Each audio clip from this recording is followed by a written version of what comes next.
hari ini kita akan bahas masalah investasi ya. Nah, sebelum kita bahas, kita lupakan dulu ini investasi ini halal atau haram ya. Jadi itu bukan bagian dari bahasan kuliah ini ya. Pokoknya ini adalah masalah yang terjadi di dunia real gitu ya. Dan di dalamnya membutuhkan ya ini masalah optimasi ya. Jadi nah di pengantar subbab ini diceritakan ya ada berbagai masalah ya di bidang keuangan di mana itu adalah masalah optimasi ya atau membutuhkan metode optimasi ya. Dan masalah-masalah ini itu biasanya melibatkan ya atau membutuhkan ya cara untuk memaksimumkan misalnya kalau dalam keuangan ya the return on an investment ya. Return itu maksudnya ya keuntungan ya, keuntungan dari sebuah investasi gitu. While meeting certain cash flow ya. Di saat yang sama juga harus menjaga kebutuhan cash flow ya, aliran kas tertentu gitu. Jadi maksudnya kalau kita punya uang itu kan nggak harus semuanya diinvestasikan gitu. Kita harus menjaga ya uang lah ya gitu ya untuk apa namanya ya untuk hidup gitu kan. Atau ketika semuanya diinvestasikan misalnya maka ya pastikan setiap bulan itu punya keuntungan dari investasi tersebut yang itu digunakan untuk biaya hidup gitu, untuk biaya hidup. Nah, itulah yang maksud dengan jadi di sini kita mau memaksimumkan keuntungan dari investasi tapi pada saat yang sama kita juga perlu menjaga kebutuhan aliran kas ya. And risk constraint dan juga faktor resiko juga ya. Di dalam investasi itu tidak semuanya untung, bisa juga ada resiko ya, resiko tidak untungnya. Nah, itu masalah maksimasi atau masalah lain mungkin kita ingin agar bisa meminimumkan resiko ya. Resiko dari sebuah investasi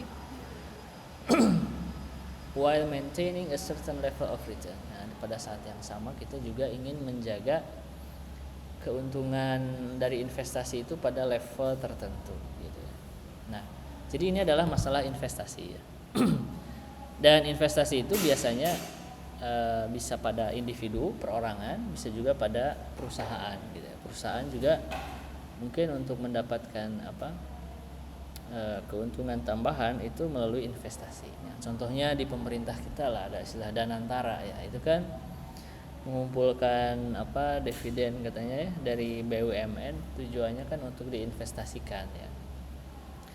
Jadi setiap bulan atau setiap ya diakumulasi dalam setiap tahun itu ada dana tambahan yang masuk gitu ya dari hasil investasi tersebut gitu. Jadi investasi ini bisa pada individu, bisa juga pada perusahaan atau bahkan pemerintahan itu sendiri. Oke. Nah, di sini ada satu contoh ya. Brian Givens ini adalah seorang analis keuangan for retirement planning services. Jadi ini adalah sebuah perusahaan dalam perencanaan pensiun ya. Dan si Brian ini adalah dia seorang analis keuangan di situ.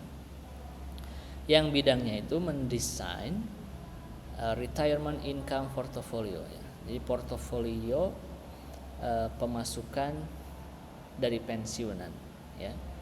For retirees, untuk para pensiunan ya.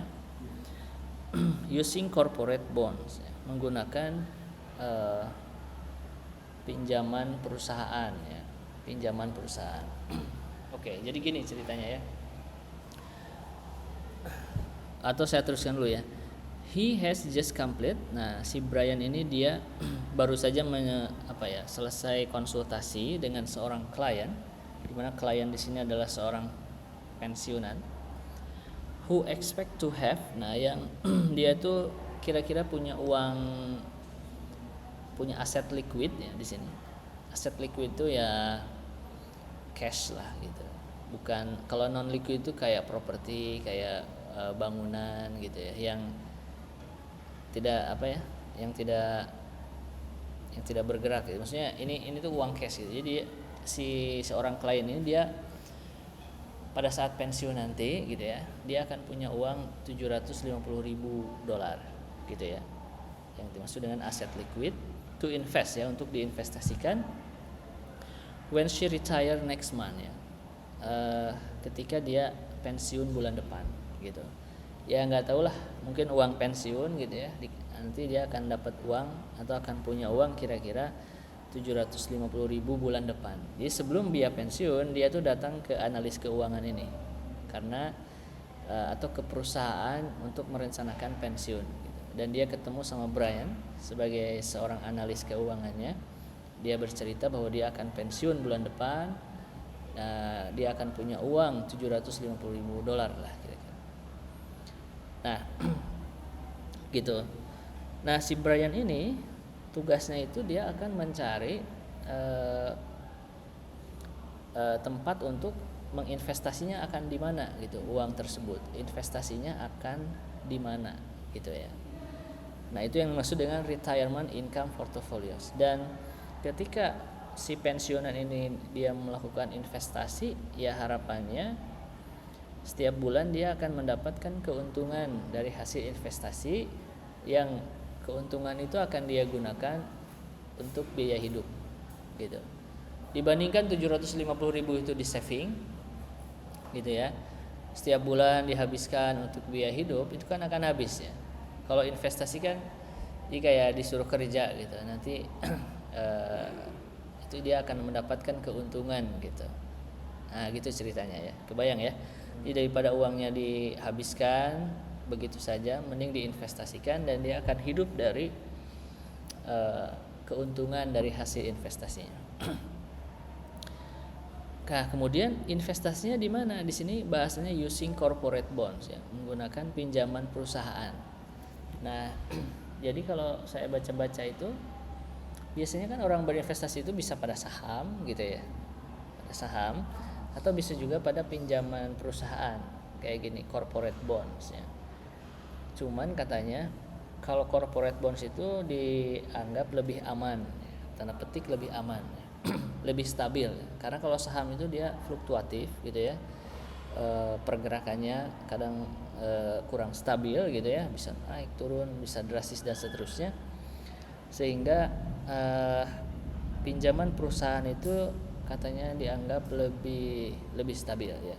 Apa sih maksud pinjaman perusahaan? Pinjaman perusahaan itu gini, kayak misalnya sebuah perusahaan dia butuh bantuan modal gitu kan. Dia butuh bantuan modal, kemudian dia membuka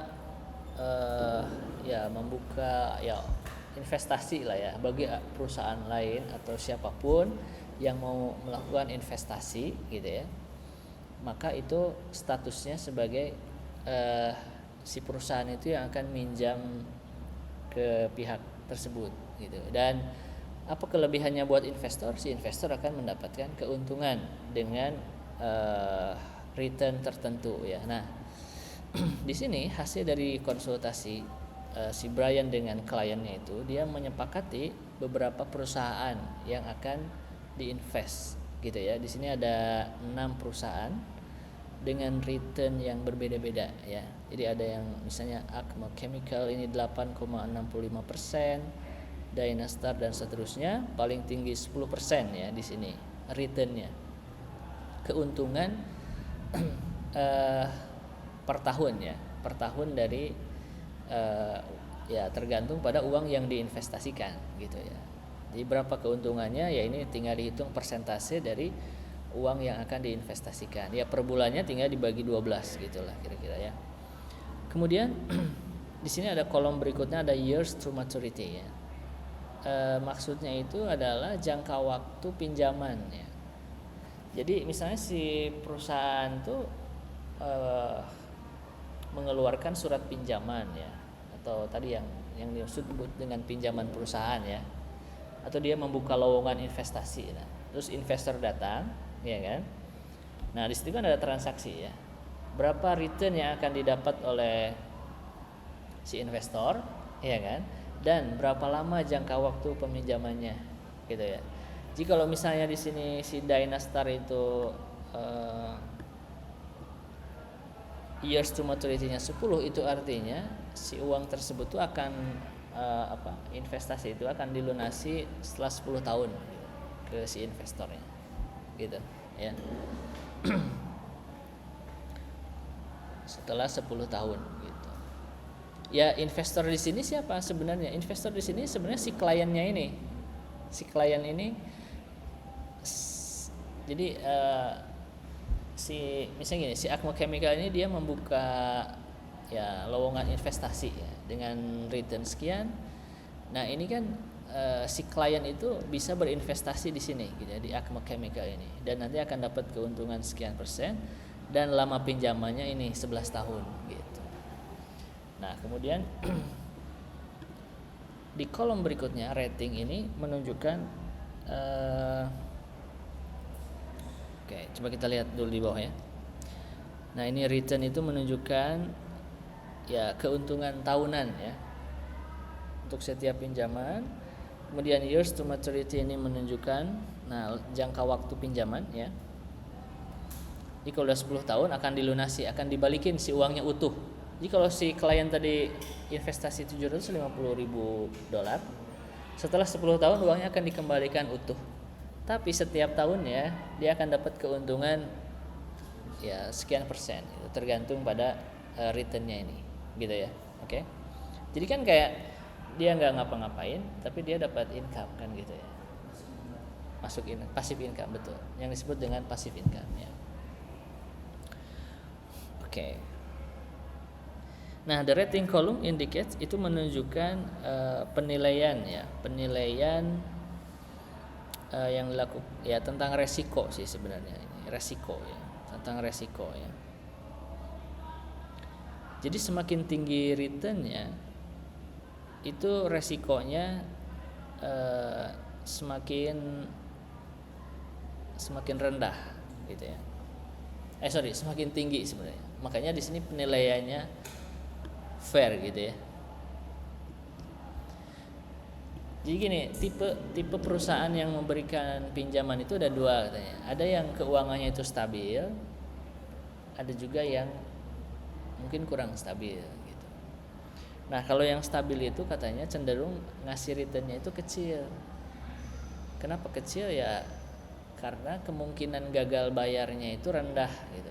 Kalau keuangan ya arus kas di perusahaan itu stabil ya, kemungkinan gagal bayar nanti di akhir itu rendah gitu. Makanya sedangkan yang returnnya tinggi yang kayak 10%, nah ini kenapa dia ngasih iklan returnnya 10%? Ini kan tujuannya untuk menarik investor ya kan, tujuannya untuk, dan itu biasanya perusahaan yang kayak gitu tuh yang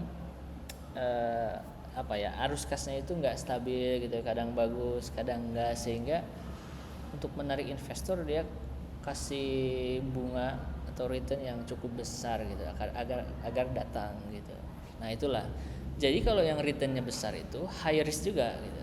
Jadi high return, high risk katanya istilahnya. Jadi kalau returnnya tinggi itu artinya resiko gagal bayarnya juga tinggi gitu ya. Makanya di sini kalau kita lihat ya 8,65 ini kan returnnya kecil ya, tapi ratingnya excellent ya, berarti kan penilaian tentang si perusahaan ini tuh keuangannya stabil lah gitu ya, resiko gagal bayarnya itu rendah. Sedangkan yang Eagle Vision ini returnnya paling tinggi tapi penilaiannya fair ya, karena mungkin performa dari si perusahaan itu yang kurang stabil lah gitu kira-kira ya, hubungan antara return dengan rating. Jadi ini ada faktor resiko juga ya. Oke. Nah, si Brian ini, saran-saran si Brian ini, dia mempercayai bahwa katanya semua perusahaan yang dia rekomendasikan itu relatif aman katanya. Jadi semuanya ini relatif aman ya. Ya berdasarkan evaluasi ya, assessment dari si Brian. However, akan tetapi untuk melindungi pendapatan dari kliennya yang income bulanannya nanti, si Brian dan his client ini menyepakati beberapa hal. Yang pertama, no more than 25%. of her money. Oke, jadi intinya investasinya itu tidak melebihi 25% dari uang si kliennya itu. Ini kliennya perempuan ya, karena di sini pakai her ya. Jadi uang yang diinvestasikan itu tidak lebih dari 25% dari uang si kliennya itu pada satu pada satu perusahaan. Terserah perusahaan manapun, tidak boleh melebihi 25% gitu. Maksudnya gini, jangan sampai 50% uangnya itu diinvestasikan pada Eagle Vision gitu. Enggak gitu. Pokoknya setiap perusahaan ini kalau mau investasi di situ dikasih limit maksimum 25% katanya. Maksimum 25% dan ya itu. Kemudian at least of her money, at least half of her money, ya minimalnya 50% dari uang si kliennya itu harus diinvestasikan pada long term bonds ya. Pada pinjaman yang jangka panjang. Jadi katanya ini kan investasinya ada yang pendek ya, cuma 6 tahun, ya kan? Ada juga yang 10 bahkan 13 tahun, iya kan? Nah, si Brian itu ngasih rekomendasi katanya minimalnya setengah dari uang si kliennya itu diinvestasikannya pada pinjaman yang long term, yang jangka panjang. Disebut jangka panjang itu di sini 10 atau lebih ya. Jadi minimal 10 tahun ya.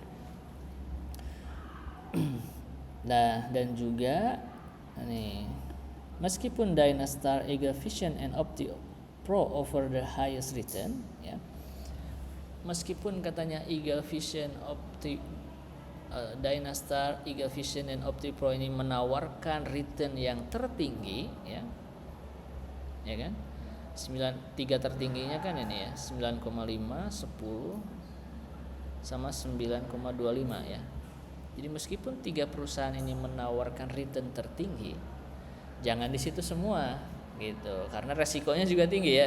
Return tinggi itu resikonya tinggi juga, resiko gagal bayar si perusahaannya, sehingga jangan di situ semua. Nah, si Brian itu menyarankan ini no more than 35%. Jadi maksimumnya 35% dari uang si kliennya itu yang diinvestasikan di yang returnnya bagus tadi. Ya, maksimum 30%. Jadi untuk meminimalisir resiko ya kan, untuk meminimalisir resiko. Jadi kalau kita lihat saran-saran dari si Brian ini mengacu pada 3 aspek. Yang pertama itu bicara tentang diversifikasi ya. Jadi untuk menghindari penumpukan investasi di satu perusahaan, jadi dia lebih menyebar. Makanya dibatasi 25% tadi ya, maksimum untuk setiap perusahaan ini. Investasinya nggak boleh lebih dari 20%. Itu kan tujuannya agar nggak cuman bergantung pada satu perusahaan gitu ya, karena ya biar menghindari resiko juga gitu ya. Terus yang kedua ya ini bicara meminimalisir resiko juga ya. Kalau kita lihat saran yang ini nih, yang kedua nih, ini kan minimal 50% katanya yang long term ya kan, berarti kan ini bicara kestabilan ya, supaya keuangan dia stabil dalam waktu jangka panjang. Karena kalau investasi yang 6 tahun berarti kan setelah itu ya dia harus memikirkan ulang investasi lagi kan gitu ya, kalau mau investasi lagi ya, karena 6 tahun akan lunas nih, mendingan jangka panjang 13 tahun gitu. Tapi ini juga jangan bergantung pada yang ini katanya ya, minimal 50% tadi. Jadi yang pertama diversifikasi, yang kedua masalah kestabilan supaya dia stabil dalam waktu jangka panjang ya. Dan yang ketiga ini masalah resiko juga ya. Makanya dia batasi 35% kalau mau investasi di 3 perusahaan yang returnnya paling tinggi tadi. Oke. Nah, itu ceritanya. Dan bagaimana mencari solusi dari masalah? Tujuannya apa nih? Tujuannya itu adalah ini. Bagaimana mengalokasikan investasi dari si kliennya itu, tujuannya adalah untuk memaksimumkan income ya, untuk memaksimumkan keuntungan. Ya, pada saat yang sama juga memenuhi beberapa saran-saran dari si Brian ya tentang batasan-batasan investasi. Oke. Nah, karena kita punya 6 perusahaan. Oke, jadi masalah ini tuh kita akan cari solusinya, tapi sebelum kita cari solusinya, kita bikin dulu model matematikanya ya, dalam linear programming ya, dalam pemrograman linear. Dan ini diawali dengan menentukan apa sih variabel keputusannya. Karena ada 6 perusahaan, berarti variabel keputusannya ada 6 ya. Di mana X1 ini adalah banyaknya uang yang diinvestasikan di perusahaan yang pertama. X2 berarti banyaknya uang yang diinvestasikan di perusahaan kedua, dan seterusnya sampai yang ke-6. Ini adalah variabel keputusan. Ini loh yang akan kita tentukan. Ini loh yang akan kita cari berapa sih nilai X1 sampai X6 agar keuntungan dari investasinya itu yang paling maksimum. Itu tujuan. Nah, kemudian setelah kita menentukan variabel keputusannya, kita tentukan fungsi tujuannya ya. Karena fungsi tujuannya itu bicara tentang keuntungan, ya berarti atau return ya, maka ya total keuntungan tahunannya itu adalah ya nilai return dikali dengan uang yang diinvestasikan gitu kan ya. X1 ini kan perusahaan satu. Returnnya berapa? Kan tadi udah ada di tabel ya. Returnnya itu 8,65% ya. 8,65% itu kan kalau 8,65 kalau dibagi 100 kan 0,0865 ya. Makanya di sini koefisien dari X1-nya itu adalah 0,0865. Karena ini adalah return yang akan dihasilkan kalau kita berinvest di perusahaan satu ini. Ya. Ini adalah return untuk perusahaan 2, ini return untuk perusahaan 3, dan seterusnya sampai return perusahaan 6. Jadi ini kalau ditotalkan, inilah keuntungan bersih loh ya. Uang yang 750.000-nya akan utuh dikembalikan. Ini tuh keuntungan passive income-nya gitu kan, dari return-nya. Oke. Setelah itu kita tentukan constraint-nya. Constraint-nya itu adalah yang pertama, semua uang harus diinvestasikan. Berarti kalau kita jumlahkan X1 sampai X6 harus sama dengan 750.000 ya. Ya, nggak boleh kurang, nggak boleh lebih. Semua uang yang ada di si klien ini harus diinvestasikan. Makanya ini adalah constraint yang pertama. Constraint berikutnya, kita harus memastikan bahwa investasi pada setiap perusahaannya itu tidak lebih dari 25%, seperti saran si Brian tadi ya, untuk supaya menyebar ya, tidak bergantung hanya pada satu investasi gitu. Ya, untuk meminimalisir resiko juga pada akhirnya sebenarnya. Ya, kalau menumpukan gimana kalau semuanya rugi ya. Tapi kalau menyebar kan, kalau ini rugi ya ini tetap untung gitu. Oke, gitu ya. Nah, sehingga untuk membatasi 25% ini ya kita hitung aja berapa sih 25% dari $750.000, dan itu nilainya $187.500 ya. Sehingga di sini constraint-nya X1-nya harus kurang dari atau sama dengan 25% dari 750.000 ini. Ya kan? X2 juga sama, X3 juga sama, sampai X6 juga sama. Enggak boleh ada investasi di satu perusahaan yang melebihi 25%. Oke. Sesuai saran dari si Brian tadi ya. Nah, constraint berikutnya itu bicara tentang tadi ya, bahwa investasinya itu direkomendasikan minimal 50% dari uangnya itu pada perusahaan-perusahaan yang pinjamannya itu jangka panjang, ya kan, 10 tahun atau lebih gitu ya. Dan 10 tahun atau lebih itu ada pada perusahaan 1, 2, 4, dan 6 ya, kecuali 3 dan 5. Karena 3 dan 5 itu tadi 6 dan 7 ya kan, 6 dan 7. Jadi constraint masalah ini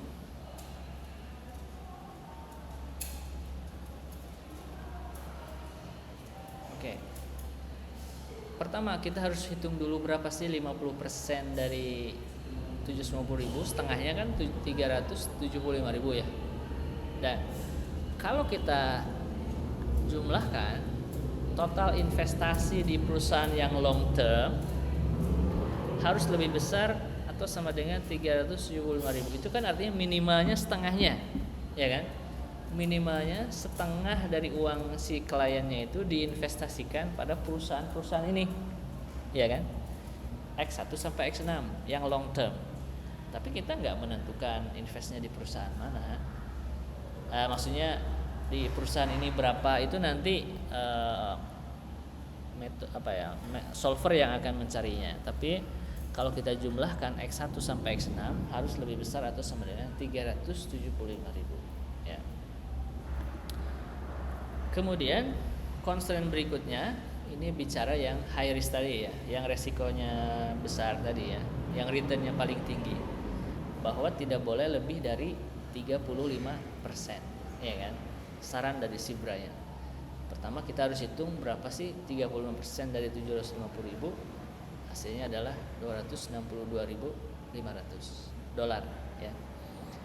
Dan tadi ada 3 perusahaan yang returnnya paling tinggi, Dynastar X2, Eagle Vision X3 dan OptiPro X5, yang kalau kita jumlahkan harus kurang dari atau sama dengan 35% dari uang si klien ini.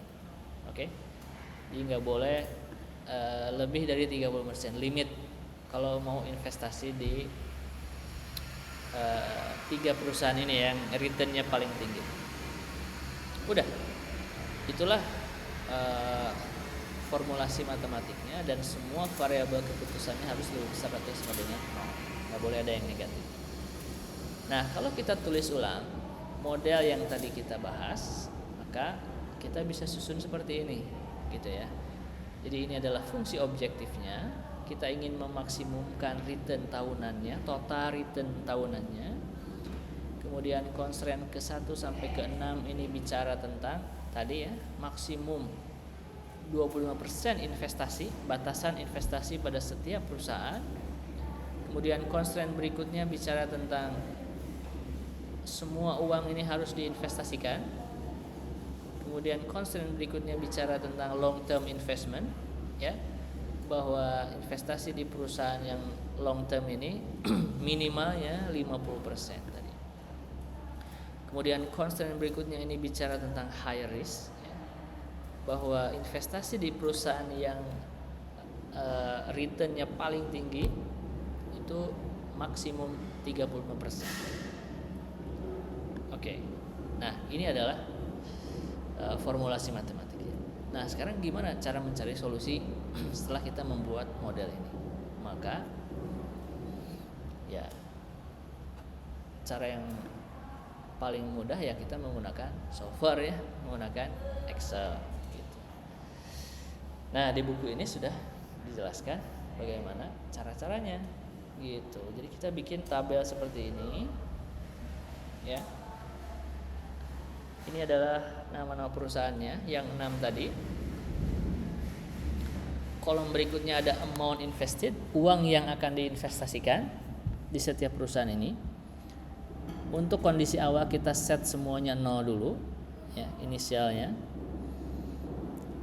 Karena nanti solver yang akan mencarinya. Kemudian di kolom berikutnya ini ada maksimum 25%. Jadi ini limit investasi ya setiap perusahaan secara individu ya, itu 25%. Kolom berikutnya ada return dari setiap perusahaan. Kolom berikutnya ada years to maturity, jangka waktu peminjamannya sampai uangnya dibayar lunas. Kemudian kolom berikutnya ini ada 10 tahun lebih atau bukan, long term atau bukan gitu ya. Jika 10 tahun atau lebih kita kasih 1, itu artinya yes. Nah, di sini hanya ada 2 yang no ya, perusahaan ketiga dan kelima. Kemudian ratingnya juga di sini kita masukkan ya. Good or worse-nya di sini kalau 1 yes, kalau 0 itu tidak ya. Nah, kalau yang excellent ini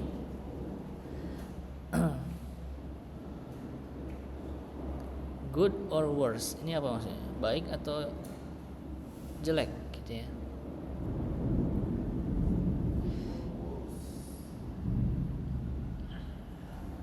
Bentar, ini hubungannya sama apa ya? Oke, nanti kita lihat.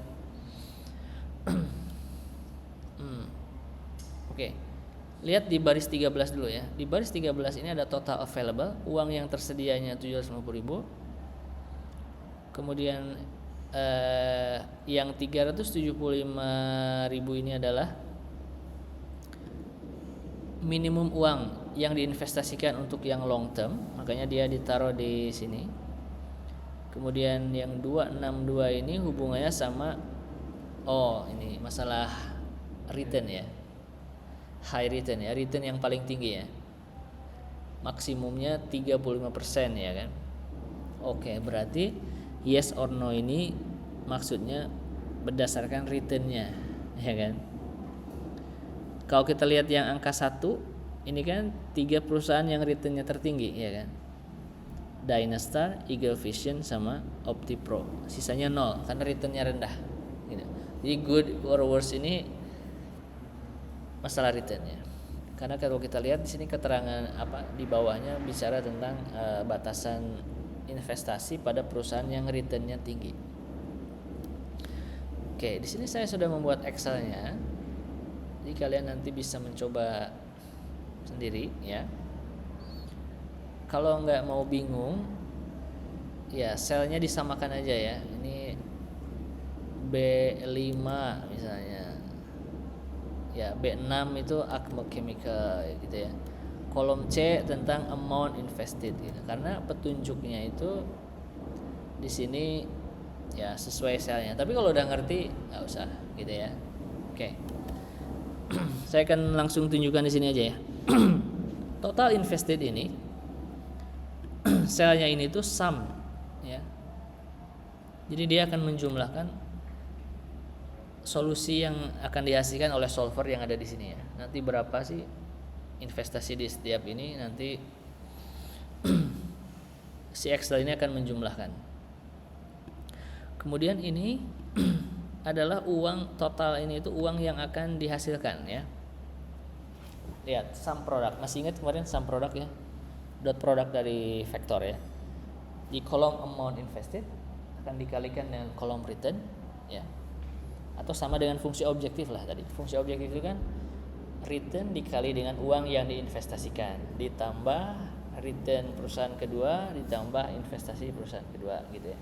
Jadi dua kolom ini akan saling dikalikan dan dijumlahkan. Makanya di sini pakai sum product ya. Terus ini sum product juga ya. Sum product antara uang yang diinvestasikan dengan long term. Jadi ini tuh kayak gini, menjumlahkan uang yang diinvestasikan di perusahaan yang long term gitu. Kalau yang nol kan berarti nggak akan dijumlahin ya kan. Jadi kalau Eagle Vision dikali ini kan nol. Jadi itu tuh sama kayak ya udah yang nol nggak usah dijumlahin karena dia nggak long term gitu. Yang dijumlahin itu cukup yang long termnya aja gitu. Makanya dia pakai binary ini ya, biner 1 atau 0 gitu, untuk agar nanti perkaliannya itu hanya mengalihkan yang long term aja, dan kita udah menandai perusahaan mana aja yang long term. Tinggal pakai sum produknya. Terus di sini si sel yang I12 ini akan menjumlahkan total investasi di perusahaan yang high risk ya, yang high return ya. Nah, dia adalah sum product dari uang yang diinvestasikan dengan ini yes no, high risk atau enggak gitu kan.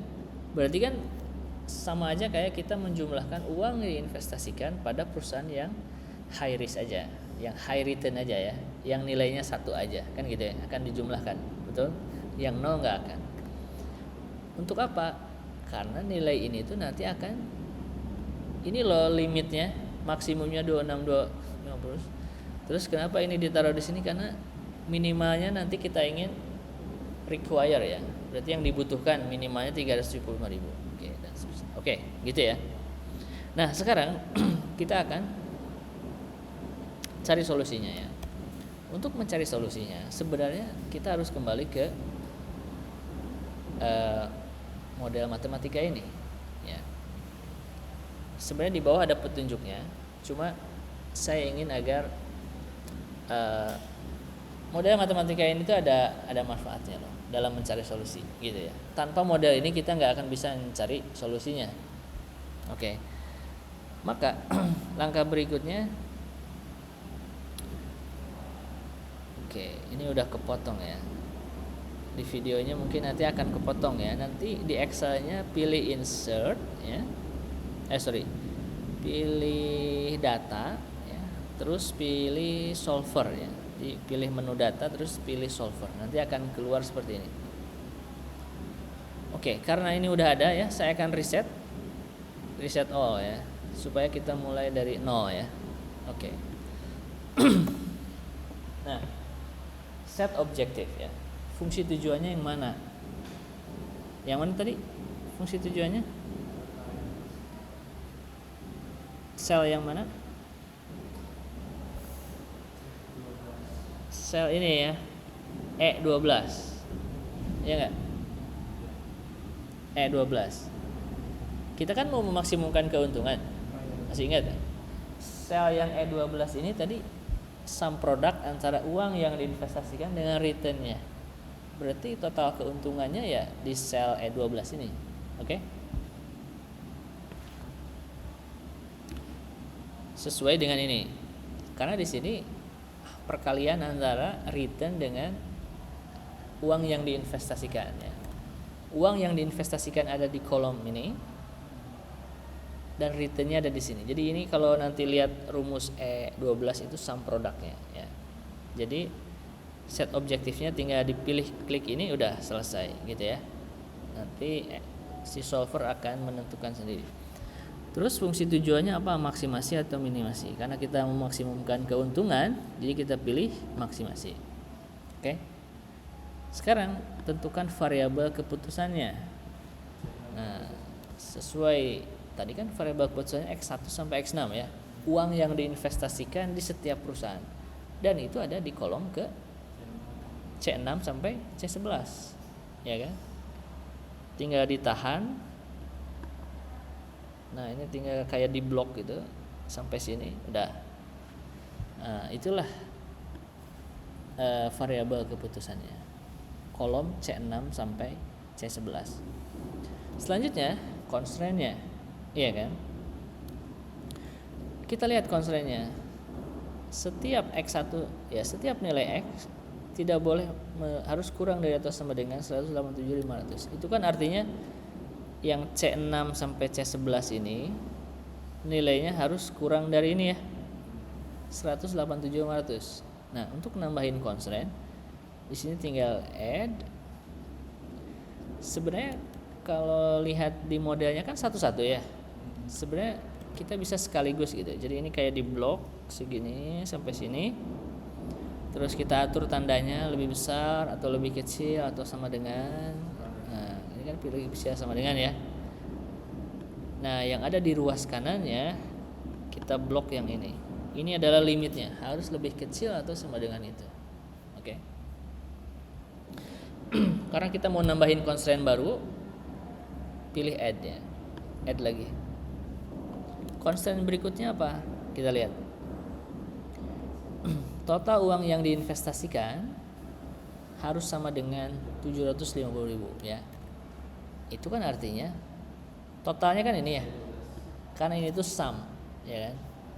Nilainya harus sama dengan 750.000-nya ini. Sebenarnya 750.000 ini boleh juga diketik sih di situ. Kayak kita ngetik 750.000 di sini sebenarnya boleh-boleh aja ya. Cuma biar apa di solver tuh muncul juga di sini, oh emang ini limitnya, makanya di sini di set 750.000. Oke. Terus kita tambahin constraint baru ya. Constraint berikutnya adalah nih, penjumlahan X1 sampai X6 harus lebih besar atau sama dengan 375.000 ya.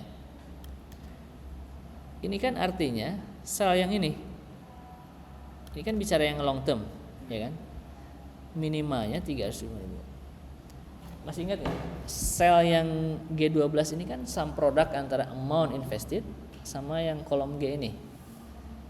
Jadi yang dikaliin itu sebenarnya yang nilainya satu aja. Jadi yang Eagle Vision X3 sama OptiPro itu nggak masuk karena 0. Dan itu sesuai dengan ini, ya kan? X3 dan X dan X5 kan nggak ada di sini. Oke. Jadi kita nggak usah nulis manual lagi X1 tambah X, nggak usah. Jadi tinggal arahkan ke sel yang ini. Nah, karena 375.000 itu adalah ya harus lebih besar atau sama dengan sel yang ini, gitu. Oke. Kita tambah constraint lagi. Nah, X2, X3, X5 ini jadi yang high risk ya, high return. Oke, high risk dan high return itu kan tiada lain adalah sel yang ini ya, I12 ini. Ya kan? Karena sum product antara amount invested sama ratingnya ini. Hanya yang bernilai 1 yang akan kita jumlahkan. Dan nilainya harus lebih kecil, sudah benar ya, lebih kecil atau sama dengan 262.000. Oke. Sebenarnya ada satu constraint lagi. Ini semua nilai X-nya harus lebih besar sama dengan 0 ya, untuk menghindari positif ya. Jadi tinggal di blok. Semuanya harus lebih besar atau sama dengan 0. 0-nya boleh diketik manual gini. Oke. Nah, udah. Setelah kita masukin fungsi tujuan, variabel keputusannya apa, dan constraint-nya apa, kita pilih simplex sebagai metode pencarian solusinya, dan kita tinggal klik solve. Nah, inilah solusinya, solusi optimalnya. Kalau kita lihat solusi optimal ini, uang yang akan diperoleh oleh si kliennya ini sebesar 68.887 dolar per tahunnya ya. Jadi kalau mau tahu bulanannya, ini tinggal dibagi 12. Nah, per bulannya dia dapat ya 5.740 tanpa mengurangi uang yang dia investasikan, ya kan? Setelah sekian tahun itu akan kembali utuh dari si peminjam ya, karena itu pinjaman perusahaan. Ini bulanannya segini ya. Kemudian lihat uang yang diinvestasikan tepat 750.000 ya, sesuai dengan constraint yang tadi kan.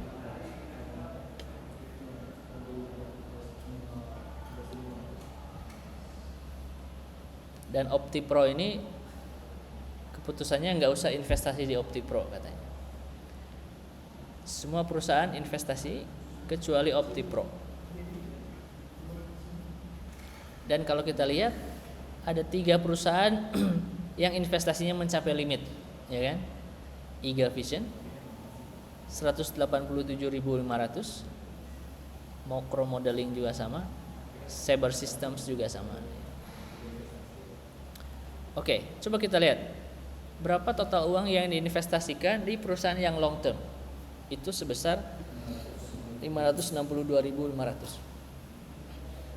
Karena sesuai saran dari si Brian tadi, minimalnya 375.000. Terus berapa banyak uang yang diinvestasikan di perusahaan yang high risk?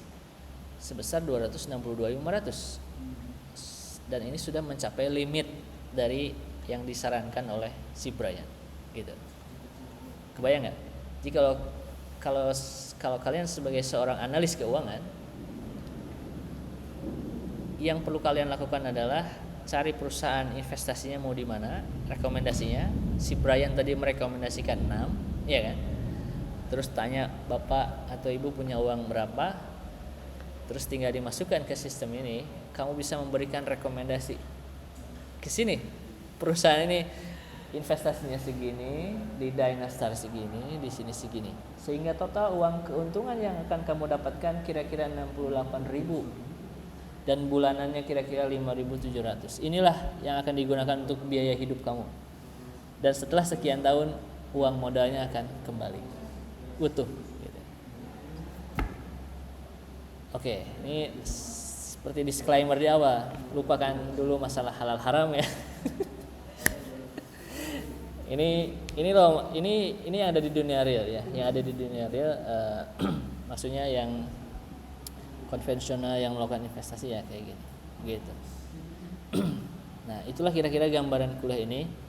Jadi kita akan bahas berbagai masalah di dunia real yang di sini butuh orang matematis ya kan, karena untuk membuat model matematikanya butuh skill matematik ya kan. Jadi tanpa skill matematik ya ini peran matematikawan, dan mencari solusinya pakai software. Tapi jangan bocorkan ilmunya ya ke klien, nanti si klien nggak datang lagi. Oke, sampai sini dulu. Ada yang mau tanya?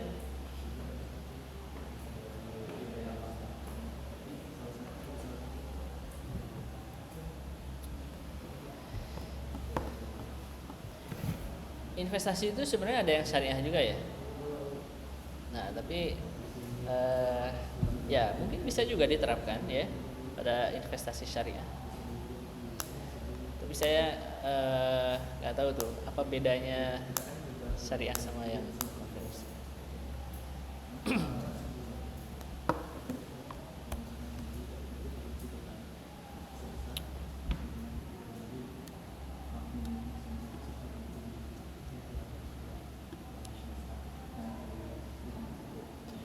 Sebenarnya tangkap berikutnya saya minta kalian buat nyobain kalau bawa laptop.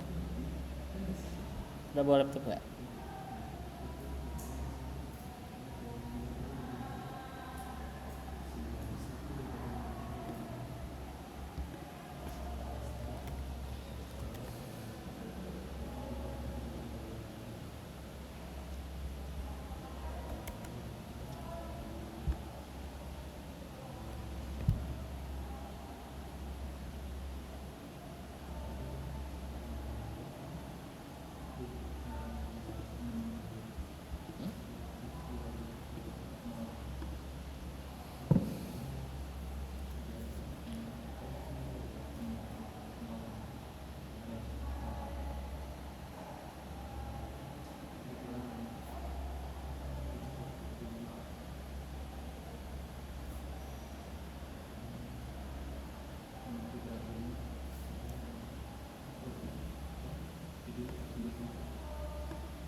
Mau tanya Pak, Ya. itu yang total buat yang investasi di low risk yang di 10 tahun ke atas sama investasi yang di high risk itu kalau ditotalin harus 750 Pak, sesuai dana investasinya apa boleh lebih Pak?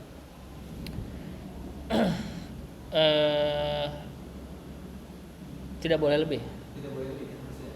Sebentar. Ada irisan nggak? Ada irisan, ya kan? Ada irisan. Jadi kalau ditotalkan bisa lebih sebenarnya.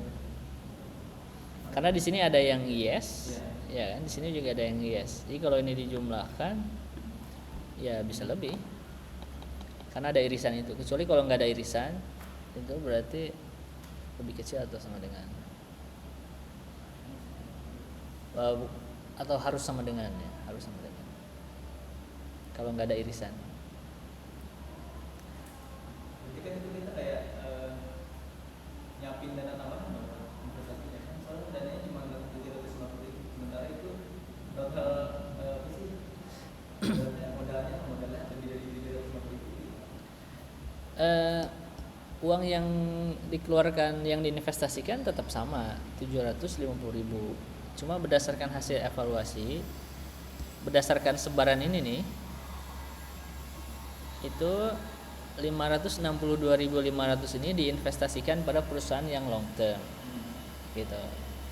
Dan dari kolom ini juga kalau dihitung ada 262.500 yang diinvestasikan pada perusahaan yang high risk gitu. Karena di sini karena ini ada irisan antara long term dan juga yang high risk. Jadi ternyata ada perusahaan yang di satu sisi dia long term, tapi di sisi lain dia juga higher risk, gitu, risikonya tinggi. Itu kan masuk ke dalam kategori dua-duanya. Jadi kalau bikin pie chart itu kan si irisannya itu harus disimpan di tengah gitu kan. Baru kalau ditotalkan jadi 750.000, ya kan?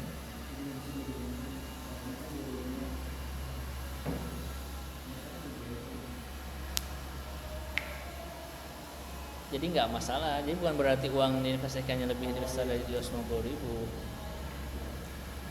ya kan?